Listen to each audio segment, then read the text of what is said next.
করি পবিত্র কোরআন তেলাওয়াত অত্যন্ত গুরুত্বপূর্ণ একটা ফজিলত।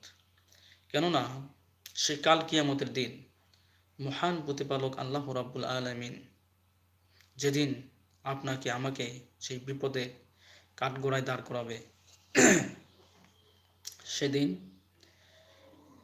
সেদিন দেখুন, আপনি যদি এই দুনিয়াতে পবিত্র কোরআন তেলাওয়াত করেন এবং এই আমলটি যদি আপনি করে যেতে পারেন, তাহলে সেদিন এই কি হবে, এই পবিত্র কোরআন আপনার পক্ষে দাঁড়িয়ে যাবে।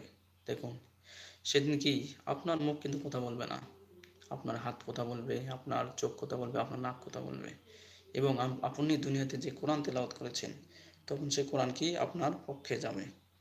তখন কোরআন বলবে, হে আল্লাহ, হে আল্লাহ রব্বুল আলামিন, এই লোক আমাকে কি করেছে, সকাল সন্ধ্যায় আমাকে তেলাওয়াত করেছে, আর আপনি তাকে কি করেন না, জাহান্নামে দিয়েন না।